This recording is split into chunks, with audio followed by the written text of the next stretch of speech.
Okay, I will be speaking on proposed rule number 1, protecting ballot secrecy.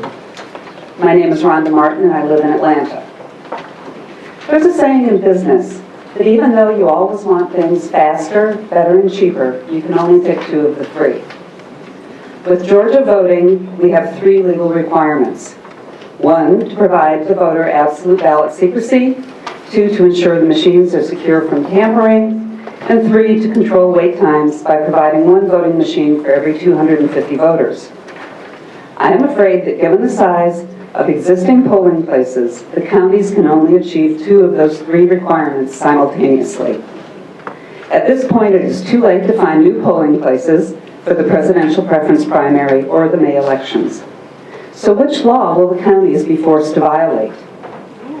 With respect to law number 1, providing absolute ballot secrecy, on Wednesday, Judge Rucker Smith, Chief Judge of the Southwestern Circuit of Georgia, presided over an emergency hearing on this very subject. The judge was very clear that absolute ballot secrecy is the law, period, full stop. Further, it is clear that the Secretary of State is trying to figure out how to provide ballot secrecy. Although we appreciate his recent suggestions of preferred precinct layouts and recognize that parts of the recommended layouts may help a bit, they still do not provide absolute secrecy. Now on to law number 2, ensuring the machines are secure from tampering. SED Rule number 183-1-12-.11, Part 4, states that the electronic ballot markers shall be set up in a manner to assure the privacy of the elector while casting his or her ballot, while maintaining the security of such units against tampering, damage, or improper conduct. Let's think about what tampering, damage, or improper conduct looks like. Someone might unplug a cord and then plug it back in. They might remove a security tag, open the door to a USB drive, remove it, and possibly replace it with something else. They might put their driver's license in the slot where the voter card is supposed to go.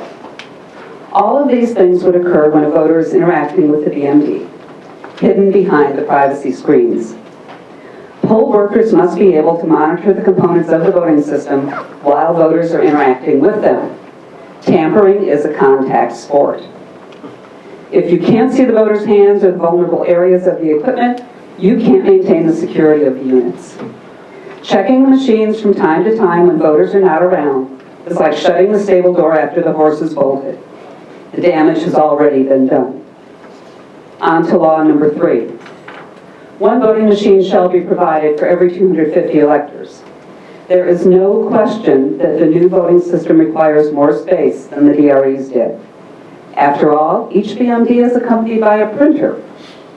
So even ignoring the other associated equipment, more space will be required to accommodate similar numbers of voting stations, as provided in 2016 and 2018. Do you remember the long lines from those elections? Again, we are stuck with the polling places and dimensions we currently have. For Harry Potter fans, the polling places are not like Hermione's bag that can magically hold everything she placed in it. I have spent time observing the use of the Dominion system in Colquitt, Dooley, and Sumter counties during the HD 171 and SD 13 special elections.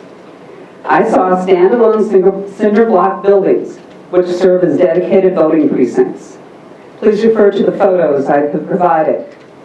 Those are of the Chambliss precinct in Sumter County.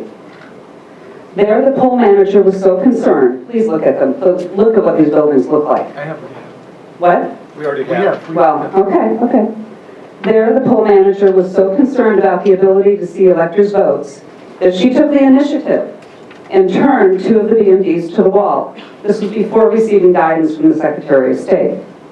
She felt bad that she was unable to do anything with the BMD station designated for handicapped voters, but there just wasn't room for a wheelchair to maneuver between the BMDs and the wall. Bottom line, we haven't solved the absolute ballot secrecy problem, we haven't solved the machine security problem, and we haven't figured out how to fit everything in the available space. Our proposed rule addresses this. In the event that ballot marking device touchscreens cannot be reasonably positioned to ensure both ballot secrecy and monitoring of each component by poll officers. The superintendent of elections shall require the use of hand-marked paper ballots and provide privacy screens or other voting conditions so as to ensure the absolute secrecy of the hand-marked ballot. I hope that you will carefully consider this proposed rule as providing a way to satisfy the applicable laws in the short term, giving counties time to explore and create acceptable long-term solutions. Thank you. Their first rule about protecting ballot secrecy, again, that is a major concern. I believe that the guidance that Secretary of State's office has sent out, as well as many counties are using third-party solutions that they're buying to help that process. There was a court case, as the presenters mentioned, in Sumter County. The judge found that you could use the machines and still protect voter privacy. And I think that's consistent with what we see as well. So I would recommend, and I would say, in addition to the potential layouts that Chris Harvey sent around to the counties, I think we're preparing some additional guidance to send to the counties along those same lines, along with some other options that they can do to provide for privacy. I don't think it's correct that. I think it's correct that what we said, that you can turn the machines around. Poll workers, I think, still have access to see what they need to see, especially with the rule that I'm going to recommend we adopt today, that we posted last time, and that we're now requiring a poll worker, not just stationed at the scanner, but another poll worker to be available for voters with questions in the enclosed space. So it's kind of a roving poll worker in the enclosed space, which is a new requirement. So I think that will help, where they can be, see what's going on despite which direction the screen is facing. Okay. Proposed rule number 1. Do we have a motion, or do we have discussion first? I would like to table this proposed rule. I think the petitioners raised some good points about how secrecy will be ensured in various places around the state. And given Judge Smith's ruling, I would just like the opportunity to revisit this once we see how this election and the primary election go. And I just think it would just give us an opportunity to consider it with that information without requiring the petitioners to come back and present another petition. So I would make a motion that we table proposed rule number 1. Second. I would just say, as Mr. Worley mentioned, there is litigation out there about this, and I think there probably will be more. I think it's prudent to keep an eye on that litigation. I agree with what Judge Smith said in Sumter County, that the existing structure already adequately allows for both to be protected. So I think the board could deny this rule while still doing all the things that Mr. Worley mentioned, keeping an eye on it, and then taking further action as needed based on what we see in this election cycle. Well, we have a motion and we have a second. Do we have any further discussion? All those in favor of the motion to table this? I have a question.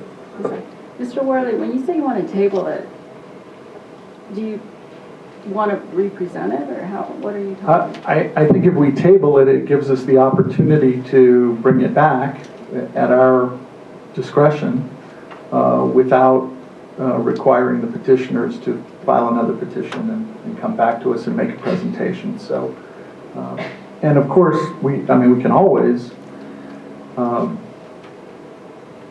up with our own rule that deals with these same concerns if we find out that it is an issue after we've seen the results of the election. Mr. Chairman, I have a question for Mr. Germany. I haven't recently reviewed the rules, I don't have a copy in front of me, but is there a time consideration in the rules where we have to take action on a petition? I'm looking at that right now. It says, within 30 days after submission of a petition, the board shall, let's see. I'm sorry, I'm reading it as I'm not reading the irrelevant parts. In 30 days after submission of its petition for the promulgation of a rule or the next scheduled meeting, the board shall decide upon the action to be taken. I guess that's up to the action to be taken. The I action would could say be it's taken, probably- could be to table the, I would agree with that. The action to be taken, be tabled again, or? I think once it's tabled, Approved, or it's tabled until you guys bring it back up. does that extend, whereas in the General Assembly, it really just lasts for the biennial? We don't really have that We have, so on the this- state election board. Exactly, so does this continue in perpetuity then? I think it would do that. Yeah, I don't think it has the same effect as a General Assembly where if you table it, it just kind of goes away at the end of the session. Yeah. But the proposed rule that's here for us today, if the Rules Working Group wanted to work on that, that's something that they'd be still free to choose whether this moves forward, it's tabled, or it does not move forward. I think that's something the Rules Working Group should do as we continue throughout this year with, we know we're working on additional rules as well. Okay. I'll call the question. All those in favor of tabling signify by saying aye. Aye. Those opposed? Motion is tabled, or proposed rule is tabled.